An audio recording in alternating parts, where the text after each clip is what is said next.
we want to talk a little bit about teaching this morning. So, and I said, and I told you guys the other day, the book that's in that shared folder, this itty bitty book of the CIF, has lots of wonderful assignments or assessments in it, things that you can use in your classroom. And I have other books in my office if you ever want to borrow one on different classroom things that you can do. So, anybody want to define the term formative assessment for me? I know we have some education people in the room. They could do that. What's a formative assessment? Come on, somebody. It's a wide variety of methods that teachers use to see if the students are learning the content. Um, it can be an impromptu. Um, Basically, formative assessments are for learning, where summative assessments are of learning. Yeah, exactly. Perfect. So, formative assessments, you might often hear people refer to them as low stakes assessments, right? So, they're not tests, they're anything that you do to check where the students are and what they're learning. They can be some of my favorite ones is people, I often use 3x5 index cards, and I'll either carry a stack or I'll tell students if they have them, bring them with them every class. And you can 3x5 index cards are awesome because they're they they really drive home what a formative assessment is, right? It's not huge, it's small, but it's big enough to where they can tell me something about a skill or a topic, or they can do a recall thing. And I use them in a lot of different ways. I'll use them as, sometimes you'll see them referred to as entry tickets. So they come into the classroom, they have to do something at the beginning of class to tell me what the, a question about, hey, did you, in the reading last night, what was the most difficult concept in the reading? Or, hey, last class we did this, solve this problem. That's an entry ticket. And I can look through them really quickly and decide, did they learn what we did last class or not? You can do it at the end of class. You can call it, some people call it you can call it a muddy point or an exit ticket. Anything about the class. Muddiest point would be like asking the students, hey, what was the most difficult concept? What did you struggle with in today's class? That's okay, because then you can start the next class with that, right? So that's a formative assessment. Um, Formative assessments, are they graded or are they not graded? Shelly, do you grade formative assessments? No. No. Shelly, did you just answer no? No, I said no. You said no.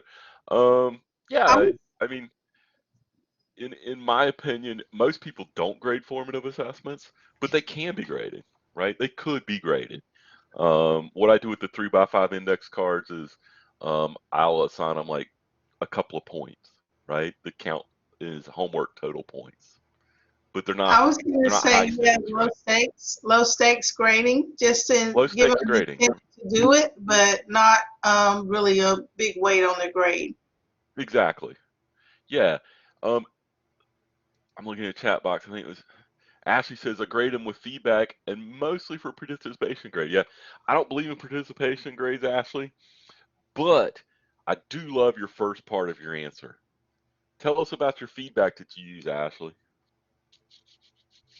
Well, so for my assignments for these types, they're normally like a short, journal or whatever at the beginning of class. And it's for the most part free writing. But then I also ask them to focus on certain things like their grammar, spelling, punctuation, or Hmm. specifically the organizational flow, something like that. So when I do grade it, I go back and I look for those specific things that I asked them for. So if I focused on organization, I give them that feedback that focuses only on the organization and nothing Yep. else. Otherwise, they get overwhelmed and think that I'm, grading them unfairly on everything. Yeah. Yeah. Yeah. Because they oftentimes don't understand the difference between, oh, well, this is just not that important and a test is more important, right? And so it confuses them or overwhelms them. So, but the feedback is the important part, right? And so that's one of my four things that you have to do in class. You must do a formative assessment in the first 3 weeks of class, but give them some feedback on it. And what does giving them feedback show them? And when you give them feedback, what does it show them? By you taking time to put feedback on their assessment, what does that show them? Well, I think for my kiddos, it shows them, well, I call all my students kiddos, even though they may be older than me, sorry. But I think for my students, it shows them, one, that I care about their work and I'm taking the effort and the time to go into it. And then it shows them, it also shows them improvement, or, Yep. that they've, where they've started to where they've gone. So those are my Yeah, it key. shows them a lot of stuff, right? It shows them where they are, and it shows them that, as Chris says, that you care enough to actually read their work and want to help them improve, right? It shows them, do they understand, and you're here to help them get to where, so if you're, and your feedback has to be constructive, right? It has to be like, hey, I see what you're trying to do here, and this is a really good start. Let's think about it in this way, right? Or have you ever thought about doing it in this manner? Or, if they got it totally right, perfect, then you just go, hey, great job. I really appreciate all the work you're putting in here, right? It takes time to do this, right, people? It really does take a lot of time to do it. However, it's doing a lot more than just giving them an assignment and giving them a grade, because grades are what they look at, but really what you're doing is you're building upon that, what I call that personal relationship with your students at the beginning of class, and it shows them that you want to put in, you're going to put in the same amount of work that they put in. In actuality, you put in way more than each individual student, right? Okay. Chris says he polled the students at the end of his last course, and the feedback was probably the number one thing they cared about. Absolutely. We do have a college policy about tests and grading and turning things back. And I encourage you to read our policies and procedures manual. However, I'm going to tell you this. My personal policy in class is this. For tests, I always give them back the next class day that we meet. So I often try to give tests like at the end of the week, because then I can give them back I have the weekend to grade them. For some assignments, that's just not possible, right? I know with like lab reports, it takes me a while to get through those because they're longer and it takes a lot of reading. Like with Ashley's writing assignments, it's one thing to grade a sentence or two, and it's another thing to grade a 2-page paper. It takes a lot more time. And so it might take you more than one class day to get that back to them. But my feeling is, like, I have had a couple of times where I didn't give tests back the next class day. And I always say, I'm sorry, guys, for not getting back to you today. I had some stuff that came up, and you know, I'm human too, and I'll get them back to you next class. And it's always sad to hear students say, yeah, well, we're kind of used to not getting stuff back in a timely manner, right? Students work hard to prepare for your assignments. You should work hard to get them back to them, right? Um, I always tell faculty members, remember the best instructors you ever had, whether they were K through 12, college, graduate school, wherever it was. Remember the best instructors and try to emulate them. But I also ask you to remember your worst instructors and don't do what they did. And I always think back to a physics instructor that I had in college. He would take like 2 weeks to give stuff back, and 2 or 3 weeks. And then by that time, you're like, well, I don't even have any idea what this stuff is anymore. The feedback that he gave on it was minimal. And it was like, how helpful is this, right? So don't do that. Don't be that guy, right? So anyway, I asked you guys to come with a formative assessment plan today. Does everybody have something at least in their mind, a formative assessment that they might be able to talk about? Okay, so I'm gonna 1, 2, 3, 4, 5, 6, 7, 8, 9. I think there's like 10 or 11 people here. So what I'm gonna do is I'm gonna do what we call think, pair, share. Okay, and I'm gonna put you in a group with 2 or 3 people, so it's going to be 4 groups of 2 and 1 group of 3. I want you guys to share your assessment that you're thinking about doing in your class, and I want the other people or the other person that's with you, I want you guys to talk about that and talk about what are you trying to assess? Will this assignment really assess it? And how can we improve it? Okay? Because it's important to always be thinking about how can I make this better? Okay? And I also want you to think about how could I use that in my class? Okay? Now, when we come back from the breakout groups, we're going to spend about 10 to 15 minutes in a breakout. When we come back, I want a few people to share, hey, this is something I learned and this is something I'm going to try in my class this semester. Okay? Fair enough? So I'm going to send you to your breakout groups and I will send you a message that tells you like 2 minutes left and then I'll bring you back after that. Okay? I'll see you guys in a few minutes. So, bye.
I hope you guys found that activity useful. One of the things we always say is educators don't invent things, they just steal from each other. And so one of the arts of good teaching is knowing what to steal and what'll work in your class or your section, your subject, and trying to use that. And oftentimes you learn from people and other things. Like somebody was talking about the popsicle stick thing the other day. I learned that from a guy. He's retired now, but he used to teach at Wake Tech, and he taught um I think it was at Wake Tech. He taught emergency services, like paramedic classes, right? And so I'd never heard of it. I'm like, oh, I can use that. I use it a little bit differently. He does, but it was a neat little trick. So who learned something this morning that you want to share about that you're going to use in your class this semester? Anybody?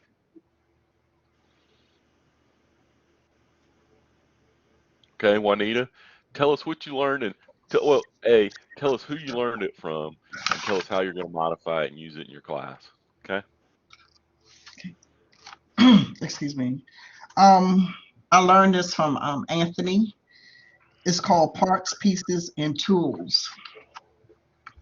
And I was going to use that as far as helping students when they're doing their medication cards and doing their assessments. So Okay. we would not spend a lot of time, but like identify the medication. We would identify its actions, what we're expecting it to do, and what our patient teachings would be. Okay. Yeah. I think it's a great example because you and Anthony teach totally different stuff, right? Mhm. But the techniques can be used together, right? So I think that's a great example of learning something and using it in your class. So anybody else want to share something that you learned this morning? Or one that you had going in that you might have changed a little bit based upon discussion. Either one works. Now that one, I received that one from Ashley. She was talking about rotation. Uh, she called it rotation writings. But after talking with her, I decided that when helping students do math problems, identifying labels that would work well with that. Because if one student didn't understand, then another student could build on it and help that student understand better. Okay. I'm Sounds sorry. good. Thank you, Ashley. Tiffany, you had your hand up. Yes, Shelley and I talked about something that I do. My biggest pet peeve with students is being late. I Mm-hmm. feel like in healthcare profession, if you're late in class, you're going to be late to a job. So I incorporated, it's like a 2, 3, maybe even 4-part employability skill. It's not participation, but it sort of is. So at the beginning of class, they have 20 minutes. It's a 10-question quiz. If you decide to come in 10 minutes late, you have 10 minutes to do the quiz. If you come in 15 minutes late, you have 5 minutes to do the quiz. So then I take and give a percentage of all the questions of which ones they missed the most. Then I'll revisit that content. And then at the end of class, sometimes I will take what I've learned from the quiz, maybe the next class, say rip off a piece of paper, tell me what concept was the hardest for you, and if it relates back to the questions they've missed the most, then I revisit the way I'm delivering the information. So it's also checking the student, but also checking the instructor as well. Yeah, And it's a great example of formative because you're adapting your teaching as you go, right? So you're saying, okay, well, I thought they would have got this, but they didn't. Yeah. So clearly we need to continue working on this a little bit, and then we can reassess again even, right? And you can Right. continue to build on that. So that's a great example of formative assessment for sure. So And then each quiz is worth 10 points, and there's 10 of them, which is 100 points, and it's a test grade by the end of oh the yeah, semester. yeah. So, So it starts off low stakes. right. Each one of them isn't that big a deal, but if and then if you do things like I do in my class, I do like grade forgiveness where the final exam counts more. Mhm. It can count for a test. It can replace a test. So you could use that even to replace their lowest test grade or something. So it should be if they show up and they're paying attention, they should do pretty well on it, right? Right. And so you can adapt it for your class and how it works best for each of your curricula. But we're not saying you have to do any of these, right? They're different ideas that you might do. So, all right, thank you, Tiffany. Chris, you had your hand up. Yeah. I think I'm sorry if I pronounced your name wrong, Tamari. And I discussed our different strategies for formative assessments, and what I walked away with was the power of instructional technologies, and just doing formative assessments. And Tamari mentioned Flipgrids, which I've been used as a student before, but also as an instructor, and how powerful it is for instructional, when you do formative assessments through instructional technologies, how those help students build relationships with each other, especially with things like Flipgrid. And something that I used was like Ed Puzzles every week, which is just YouTube videos that you can put content into, or even. Chris, you want to explain what Flipgrid is? Because some people may not have heard of Oh it. yeah. So Flipgrid is just it's an app on your phone where students can like do, I think it's like 60 seconds to like maybe a minute, 20 seconds. It could be longer than that, maybe 5. Just responding to each other on a topic that the instructor assigns, and they're just like, it's basically sending a Snapchat video to each other in this like in your course that you can have like on Flipgrid. Tamari might be able to explain it a little better, because I'm sure she's probably used it a little bit more recently than I have. But it's really a really great tool for students to get to see each other's faces and get to respond and talk to each other, even if it's asynchronous. And it's a great way just to have them talk about topics that you want them to talk about with each other and exchange ideas and have that classroom discussion you might not be able to like always have in the classroom. But it's a great way for you to also be able to look back and see, how are you talking about it and explaining it to each other, because I think that really informs you as an instructor as to how how they're interpreting what it is you're teaching them. Yeah, it's kind of like the modern version of discussion boards, and Right. right. I mean, and a lot of people are starting to use them particularly in their online asynchronous classes, because we know students like hate discussion boards most of the time. But this brings a discussion board into the 21st century a little bit. So no, that's great. Yeah, there's lots of technology and tools like that. Our instructional designers, particularly Lisa and Jamie, both are very up to date on a lot of those tools. So if you're ever looking for a tool and looking for something for how to do something, please contact Lisa and Jamie. That's part of their job. I mean, they stay up to date on all those kinds of things all the time. So if you're looking for new ones to use in your class, for sure. So thank you, Chris. Keisha, you had your hand up.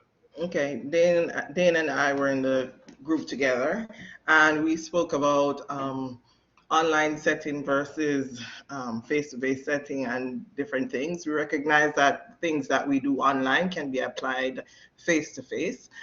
For example, like quizzes and all of that. We spoke about quantitative and qualitative. So, for example, we do quizzes, Kahoots, and so forth, but also having students discuss or identify areas that they're not comfortable with, like at the end of a class, giving you notice. You can use it at the beginning of the next session, letting them sit in groups and working through. If you understand the material, you should be able to explain it to your team. Some students like that, some people don't. But as the instructor, it's very useful because you kind of see where they're going. You see if they have a tendency to, for example, work in a question, leaving their units out. It's a live instructional session at that point, and you also see what's going on.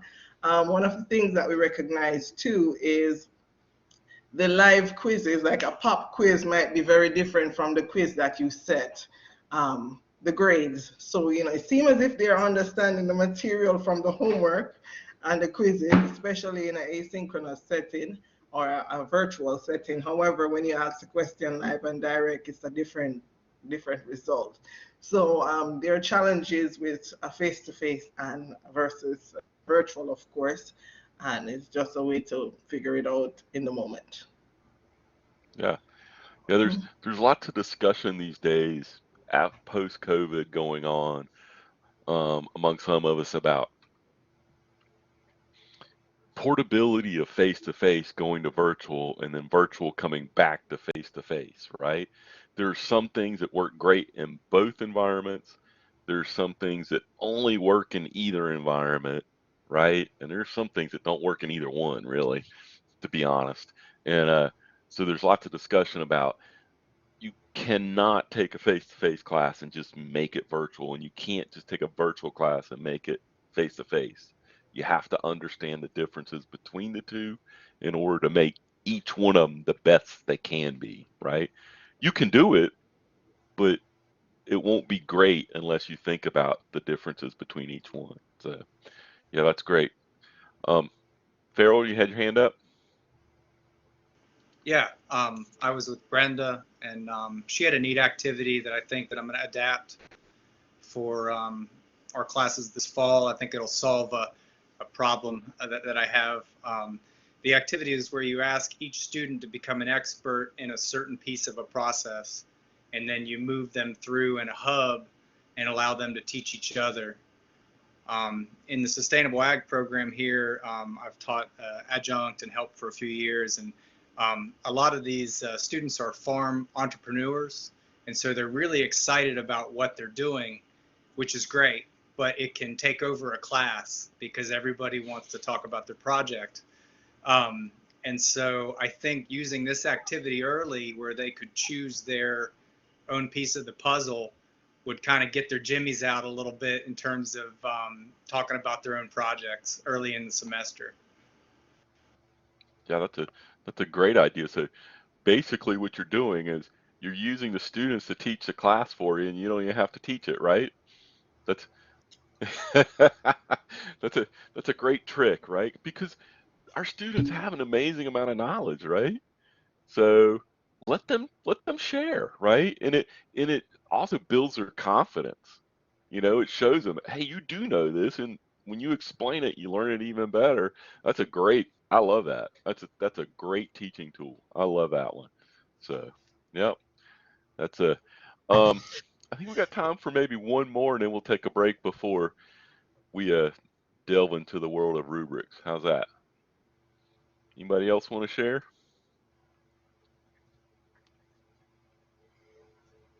No, we've covered the rest of you didn't do anything. Come on, Dane, you got to share something. You must have learned something this morning. Keisha shared for me. She did a great job. But no, I think one of the things that we talked about at length, and Keisha did bring it up, is we're both very quantitative people and teach quantitative subjects, and to look for those areas in our teaching where we can let students express themselves qualitatively and start speaking the language of mathematics or the language of chemistry, and formative assessments is a great way to do that. Yeah, it is. And I mean, since I teach chemistry as well, and I tend to be too quantitative sometimes, but some things like chemistry, I often tell the students that you can't just do the calculations without understanding the context. But I don't really teach the context. I expect them to kind of read and get that a lot on their own. So formative assessments can tell me if they got that or not, right? Because if we start doing something and they don't understand why we're doing it, then it doesn't help them really. So Yeah, that's a great example of a way to use a formative assessment in your class. So um, I hope you guys got something out of it this morning. Um, I This is the kind of thing we normally start in the fall. We're going to start them back up. We call them teaching communities, where people just get together and share about what's going on in their class. They talk about problems they're having in their class or things that they're trying in their class, and you learn from each other. Um, and so we're going to start those up again this fall, and I hope that some of you guys have time to participate in them. I can say this. I really enjoy going and hearing what people are doing in their class and how they're, you know, different tips and tricks that they use in their class. One of the people that I've learned so much from in the past is actually a culinary arts instructor, Regina Mentor. She does some really amazing stuff with her students, and I just love hearing what she's doing. And I always learn from her. And it's a person that you would never think that. I mean, we're different, right? We teach totally different subjects, but I love hearing what's going on in her class. So we will take a break until 11 o'clock, at which time we will have Ms. Brown and Ms. Davin talk about rubrics and how you can use them to improve your class. So we'll see you guys in 6 minutes. How's that?